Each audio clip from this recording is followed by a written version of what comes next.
Egyptian priests once whispered of a green stone that never dulled. Plato copied fragments, convinced they were the last breath of Atlantis.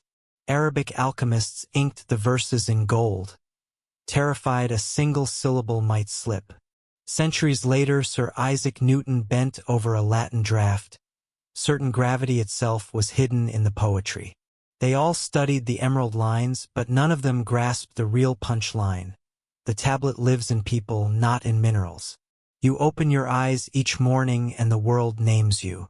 Passports, mirrors, deadlines, every surface chance. This is real. Yet at the edge of thought a faint dissonance hums, insisting something doesn't add up. Reality feels too rehearsed, like a stage that resets every time you blink. Remember the window from childhood. Air thickened, colors saturated, and time, just for a heartbeat, stalled. The breeze bent differently, sound fell away, and a presence stared from the hush behind the ordinary. Seconds later everything snapped back, but the crack never sealed. Part of you still knows this can't be all there is. The emerald tablet isn't museum clutter. It is an awakening algorithm. Read aloud. Each line pings a dormant frequency in your cells. Newton called it the cryptic grammar of the cosmos. Yet even he never cracked the syntax. Consider its master verse. That which is below is like that which is above, to accomplish the miracles of the one thing. Not poetic symmetry, fractal engineering. Your single cell is a pocket galaxy. Your beliefs are planets orbiting the sun of a core conviction. Shift one orbit and an entire cosmos redraws itself. Why cloak that truth?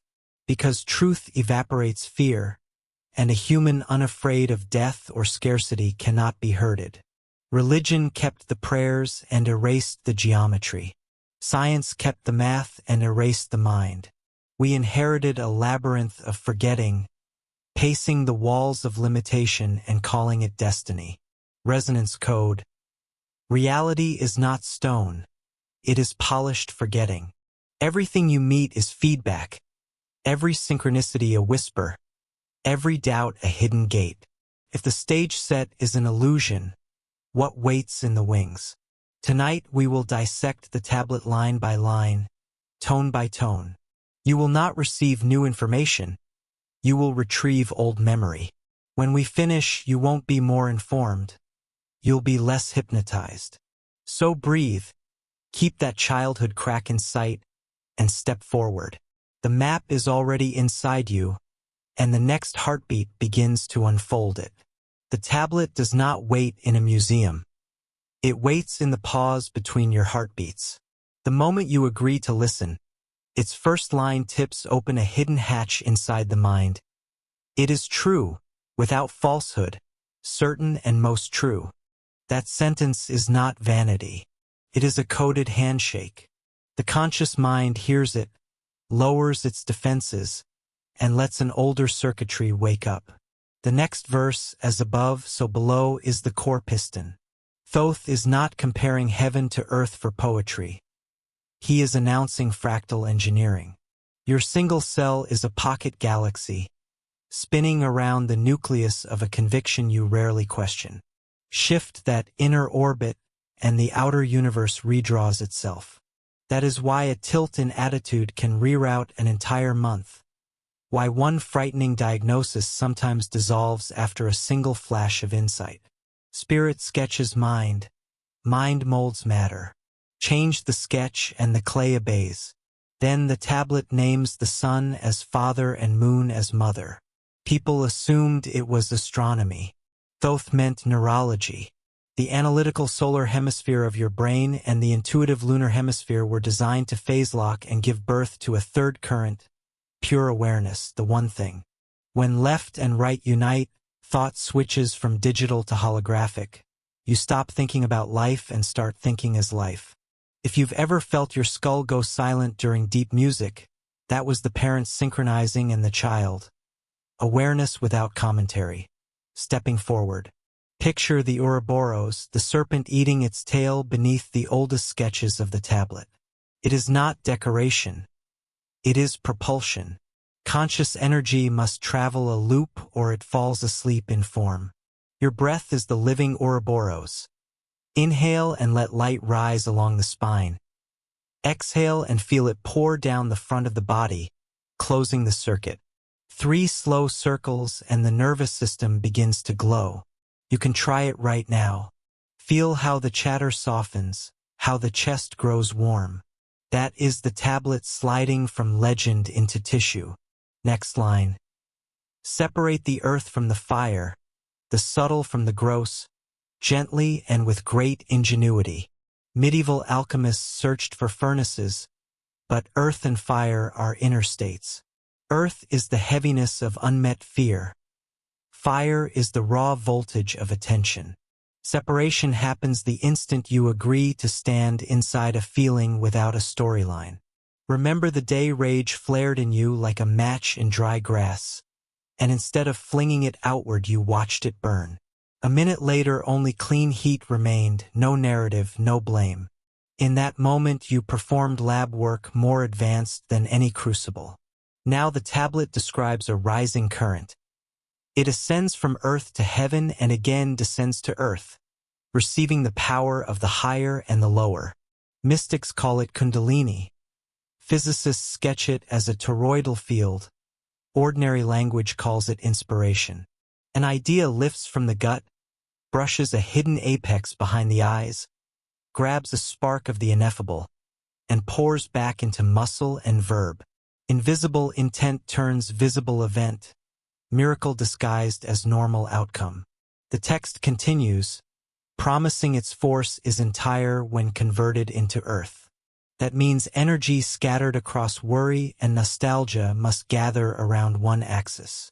A box breath, 4 beats in, 4 hold, 4 out, 4 hold, does the job in less than a minute. When Thoth writes that you will obtain the glory of the whole world, he is not offering fame. He is describing the radiance that appears when action serves more than the self. Try one silent act of generosity today. No announcement, no post, and feel how the field around your skin brightens. Finally, he signs, thrice great. It is not ego. It is a map of mastery, word, number, form. Word is the vibrating intention you launch each time you speak. Number is the hidden proportion that keeps the intention stable. Form is the gesture that nails it into matter.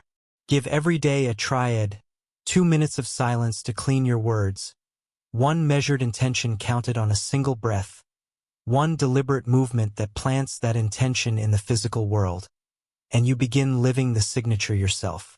Resonance code floats beneath the verses. 13 spheres. 3 hold the center. 1 of them beats in your sternum. It points to the startetrahedral rhythm pulsing in and around the heart, the same geometry NASA tracks in planetary orbits. Macro mirrors micro. The tablet keeps reminding you until you stop calling it coincidence. Why labor over these antique sentences? Because the operating system you downloaded in grade school still claims that matter is first, mind second, spirit theoretical. Thoth flipped that order. Spirit projects mind, which condenses as matter. Trade those priorities in your nervous system and the world ceases to be a cage. It becomes clay. You are not hunting relics. You are recovering owner's instructions you penned before birth. Each deciphered line widens that childhood crack, and more light rushes through. The air around you is thickening already. The props of daily life look less convincing. Keep breathing your private Ouroboros. The eternal fire is warming, and the next wave of words will feed it oxygen no textbook ever carried. Civilizations have guarded flames for millennia, not for warmth or light, but because some part of them remembered what your body is starting to recall now. In ancient Persia, the fire temples of Atashburum whispered day and night. Priests fed the blaze with 13 herbs, so its tone would match the pulse of the stars. In Rome, the Vestal virgins kept a hearth that was said to collapse empires if it ever went out. Every 4 years the Olympic torch is still lit from a curve of polished bronze that captures raw sunlight, an unconscious echo of the same vow. Keep the inner furnace alive or forget who you are. That furnace has never been wood or oil. It is the current burning behind your eyes this very second. You mistake it for simple aliveness, heart rate, body heat, but it predates biology. Thoth called it the flame of life, the one force no ocean can drown. You felt a flicker of it the moment grief broke through you faster than reason. A phone rang, news arrived, and inside the shock a separate warmth rose, saying without language, "Nothing ends." For a breath or two you stood between worlds, body trembling, awareness steady. Then sorrow swept in, the moment passed, and ordinary time resumed. Yet the ember stayed. The tablet's line about force entire when turned into earth points straight at that ember. Scattered, it is just mood swings and metabolism. Gathered, it is sovereign energy. Close your eyes now and breathe as if the inhale fans coals at the base of the spine. Let the exhale carry a ribbon of heat up through the vertebrae, over the crown, and down the front of the body. A single circuit and your skin tingles. 3 circuits and thought begins to glow from the inside, like iron turning orange in a forge. This is not visualization. It is mechanics you were never taught in science class. Feel how the warmth ignores the calendar, how it belongs equally to the child you were and the elder you have yet to become. That is why death cannot claim it. Bodies dissolve, narratives fade, but the carrier wave persists, moving to the next octave of experience. Forget that and fear rules you. Remember it and every marketing spell, every newsfeed panic loses its teeth. A being who knows they do not end cannot be herded. Resonance code rises inside the heat. You are not the candle. You are the fire. Say that aloud and notice how the chest expands without any extra air. The words aren't affirmations. They are matches. Alchemy manuals talk of calcinatio, the burning away of dross. You do it each time you let emotion flare without attaching a story. Anger surges. Feel the raw flame, no blame. Watch it purify into clean power. Shame tightens. Hold it in the furnace. See it melt into humility instead of self-attack. The more often you stand still inside sensation, the clearer the fire burns, and the less exhaust it leaves in your bloodstream. Across mythic maps, this inner blaze is a phoenix, a salamander, the solar child Horus climbing from Osiris's shattered shell, all metaphors for the same physics. Consciousness recycling itself through light. Every heartbeat is a micro-death, every breath a resurrection. You have been performing that ritual since the womb. Now you are waking up to the choreography. There is a reason total silence sometimes scares people. It magnifies the crackle of the core flame. Sit with it long enough and memory begins to surface. Images of places you have never visited, languages you were never taught, yet which taste uncannily like home. Scientific journals label it cryptomnesia or neural noise. The tablet calls it simple recollection. When the fire gets hot enough, old ink reappears on the page. So ask yourself, while the warmth is undeniable, what do I carry across the veil? Not possessions, not titles, not even relationships in their current form. You carry quality, clarity, courage, compassion. The refined gold extruded from every messy hour you live. That gold packs neatly, travels weightless, and returns with you the next time you lace matter around light. Protecting the body at all costs made sense when you believed the body was all you had. Now the logic flips. The body is a loaner vehicle, the flame the true passenger. Treat the vessel well, but never confuse metal with driver. One day you will park the car and step out into a wider landscape still carrying the same fire, brighter for every mile. Keep breathing your Ouroboros loop, up the spine, over the crown, down the front. Let the heat settle behind the sternum like sunrise trapped in amber. Stay with it until a hush spreads through every corridor of thought. The next layer of the tablet is already vibrating in that silence, waiting to ignite language again. And so the voice moves on, not to another legend, but to the circuitry of mind itself, where thought becomes architect and reality the clay it sculpts. The fire has been stoked. Now it needs a blueprint. The tablet has one ready. The silence thickens until it feels like velvet on the skin, then splits with a single realization. Mind is not the screen you watch life upon. Mind is the projector. The emerald tablet leans in here, separating earth from fire once more. But this time the earth is every idea that ever told you thought is private and powerless. Thoth smirks through the centuries and overturns that rumor in one stroke. What you hold in focus hardens into fact. You have already proven it without knowing. Think back to the afternoon you couldn't stop picturing an old friend. No reason, no context, just their name orbiting your awareness like a moon that wouldn't set. Hours later the phone lit up with their text, or you rounded a corner straight into their laughter. You called it coincidence and scrolled on. The tablet calls it architecture. A blueprint flashed, particles marched, and space-time rearranged itself to follow the drawing you forgot you were drafting. Modern physics keeps stumbling over the same secret. In the famous double-slit experiment, subatomic particles behave like waves, probabilities, until someone looks. The moment a gaze lands, the wave collapses into a single dot of reality. Observation shapes outcome. The ancients carved this into stone long before we built cyclotrons. Neuroscience finds a matching key inside the skull. Buried in your brainstem nests the reticular activating system, a gatekeeper that filters billions of signals each second and passes through only what matches your dominant thought patterns. Buy a new red car and red cars appear everywhere. Decide life is cruel and cruelty crowds the lens. The RAS is the biological subtitle for Thoth's verse, translating cosmic law into neural circuitry with every blink. Most people run that circuitry on factory settings, fears, trending headlines, inherited beliefs, then call the movie fate. The tablet invites you to seize the director's chair. It starts with a breath. Inhale and catch the first emotion that rises. Name it without judgment. Exhale and choose a tone you would rather circulate. Curiosity or calm or quiet joy. Repeat. You have just issued new building instructions to the field. Resonance code flickers in the quiet. Your mind is not a mirror.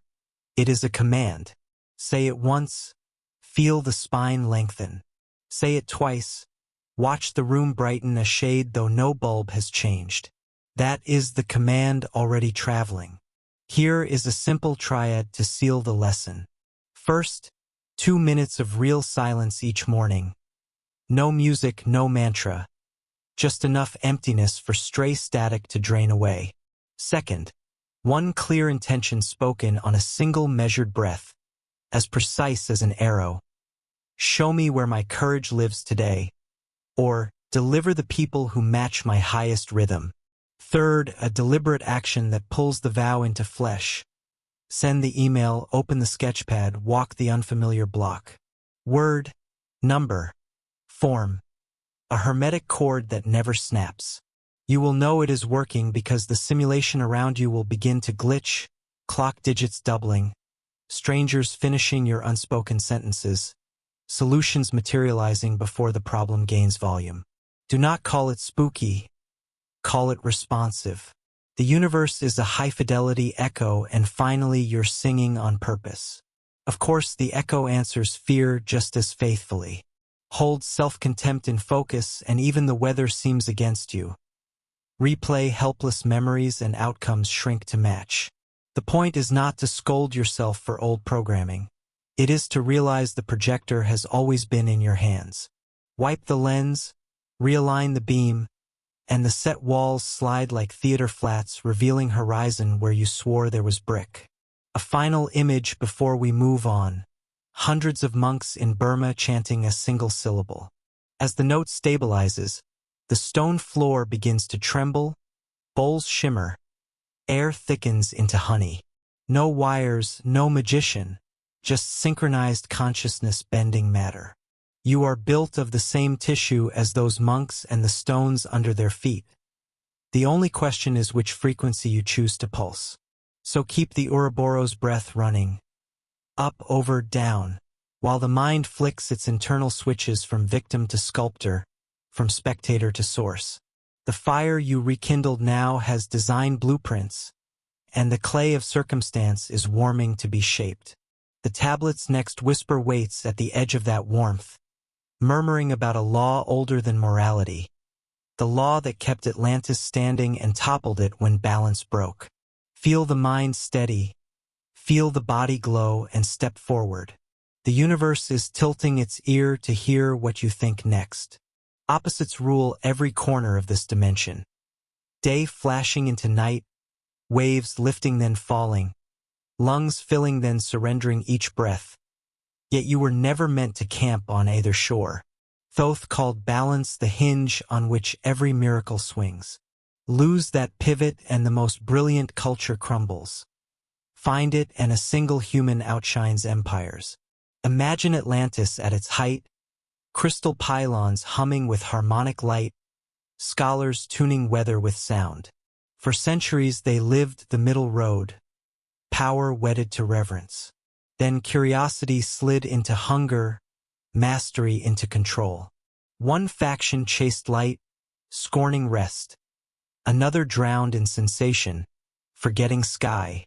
The axis cracked. Waters answered the imbalance, and legend remembers only the splash. You replay that cautionary tale each time your life skews, working till breath frays, or drifting until purpose dissolves. The universe doesn't punish, it recenters. Suffering is simply the compass needle whipping toward true north. Feel it and steer. Try this. Stand tall, feet hip-width, eyes soft. Inhale through the soles as if earth itself were exhaling upward. Exhale through the crown as if the sky were sighing back down. Repeat 3 times. Notice the nervous system recalibrate, blood pressure easing as if some hidden architect just realigned the beams. Balance is not stillness. It is rhythm mastered. Heartbeats, lunar tides, seasons, all of them swing, but never break orbit. Your task is not to freeze thought or erase emotion. It is to ride them until each crest returns you to center faster than the last. Keep that center and even chaos becomes fuel. Lose it and gifts mutate into burdens. Ambition curdles to obsession, empathy to exhaustion. The line is thin, which is why the tablet embeds the reminder twice, first as verse, then as geometry. The ancient drawing shows a circle resting perfectly within a square, heaven and earth meeting at 4 gates. When thought drifts too high, action grounds it. When action turns frantic, silence lifts it. Back and forth, above and below, until the two spark like battery poles and power floods the circuit. Remember the storm that once spun your life. Job cracking, relationship splintering, sleep abandoning its post.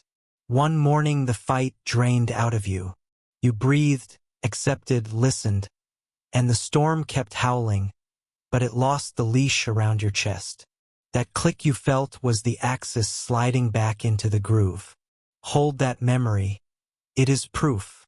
The field will obey anyone who stands equidistant from shadow and shine. And the quickest way to test your balance is silence. Sit for 60 seconds today with no music, no mantra, just air on eardrums. If the stillness feels like suffocation, you have drifted to an edge. Reel back. If it feels like a doorway, step through. Because on the other side of balanced stillness waits an older language. The one built not of syllables but of waves. Sound is next. Tones that lift stone, chants that mend cells, geometry you can hear. The fire is bright, the mind is sculpting, the axis holds.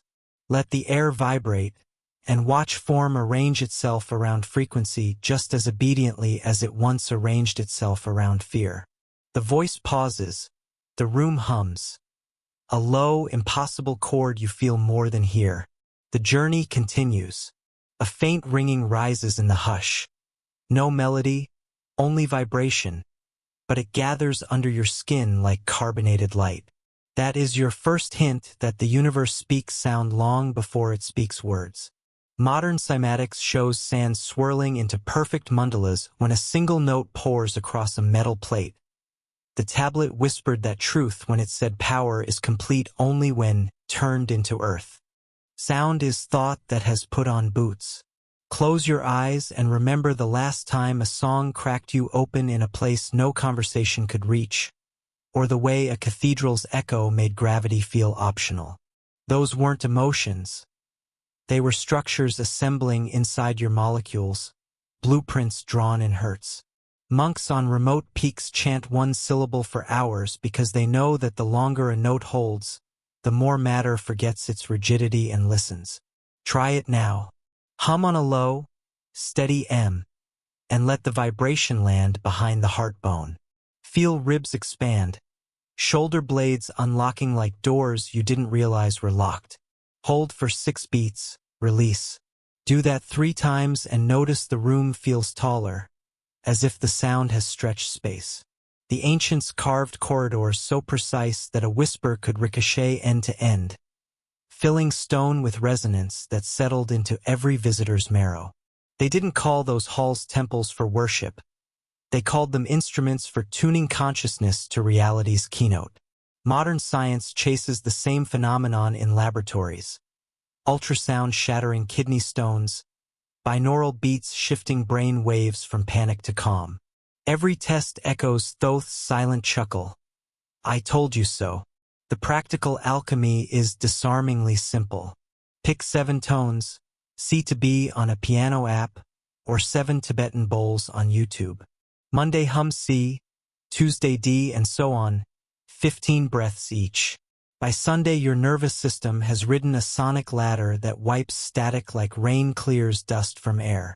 Keep that habit and you become the bowl. Walk into a space, release a single spoke of intention, watch events rearrange to the pitch you carry. If that sounds like fantasy, remember the night electricity died in your neighborhood and stars popped into view. So many you felt your chest ache with softness you couldn't explain. That silence was actually an absence of mechanical frequencies, letting the cosmic choir bleed through. You tuned in and reality brightened. Exact same principle. No incense required. Resonance code shivers through the bones. What you call music, they called structure. Everything from cathedral rosettes to the spiral of your DNA is frozen chant. Your task is not to learn the song. It is to remember you already vibrate and choose whether that vibration is random newsfeed noise or deliberate harmony. Keep humming gently while you listen, and notice thoughts thinning like clouds that have finished their announcement. In that clearing, another presence becomes audible, not deity, not ghost, something older, a deliberate architecture humming behind time. Thoth called them the Lords of Nine, the keepers of cycles, the quiet custodians who maintain the rhythm when civilizations forget the beat. You have met them in dreams. The recurrent figure who never speaks yet melts your defenses with a glance, or the moment a stranger's single sentence rerouted your week. Those encounters were alignment checks, not accidents. When your frequency synced, doors slid open. When you drifted off key, everything stalled until you remembered the pitch. The universe does not judge. It synchronizes. The 9 are not bosses but metronomes, ticking steady even when the orchestra plays wild. Fall back into rhythm and the music lifts you. Fight the tempo and every move feels uphill. The test is constant, gentle, inexorable.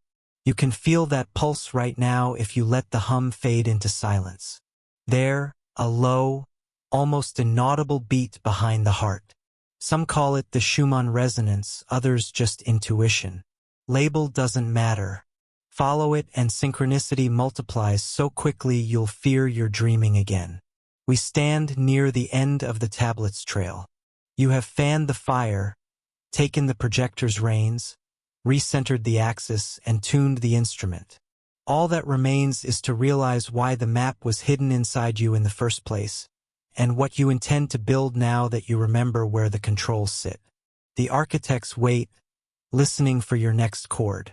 Take one more breath, let silence coat every cell, and step through. The final secret is ready to name itself. Silence ripens until it feels alive, then parts like a curtain, revealing nothing outward, only an interior vast enough to echo galaxies. The recognition comes all at once. The Emerald Tablet was never a treasure map to hunt. It was the deed to property you already own. Every verse was a mirror, every symbol a breadcrumb back to the seat you vacated the day you believed matter came first. You are not the reader here. You are the author who tucked the pages into your bloodstream before birth, confident you would stumble across them exactly when forgetfulness became too painful to maintain. That moment is now. The fire is awake, the mind has tools, the axis holds, the instrument is tuned. All that remains is choice. Choice is the missing ninth note, the tone only you can strike. No deity will press the key, no architect will override free will. The lords of cycles keep the rhythm, but you decide the melody. The universe hovers, poised, infrastructure humming, waiting for your first deliberate chord. So breathe once more, deeper than comfort. As you inhale, feel the whole trajectory of your existence, this life and whatever drifts behind it, drawn into a single pinpoint of focus in the chest. On the exhale, let that point expand until it fills the body like sunrise flooding an empty house. Do it again, and again until the borders of skin feel negotiable. Now speak, not to the room, not to any invisible jury. Speak into the field itself. One sentence is enough. Perhaps it is, I choose coherence. Perhaps, I build in light.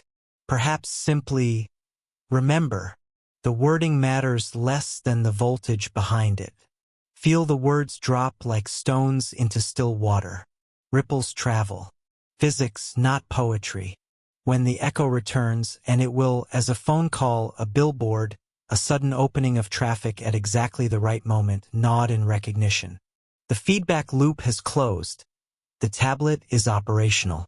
Live like that for 3 days and you will never again believe you are a spectator. Practical map. Distilled. Day 1. 20 minutes of genuine silence. Box breath whenever thought scatters. One private act of generosity. Day 2. 7 tones, C to B, humming 15 breaths each. Notice how conversations change pitch. Day 3. Write the sentence you spoke to the field on paper, fold it, sleep with it under the pillow, and record your dreams at dawn.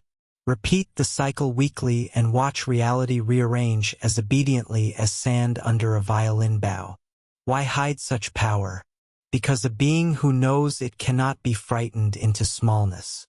But hiding is finished. The childhood crack has become a doorway, and you are already through. Look around. The set walls are gone. Only raw clay and open sky remain, waiting for the shapes your consciousness will press into them. Resonance code resolves into a final line. You are not the reader of the tablet. You are the tablet. Say it, mean it, and step forward. If something ancient stirred while these words moved through you, let it speak. Write it, share it, shape with it. You were never meant to bear the flame alone. Breathe, remember, create,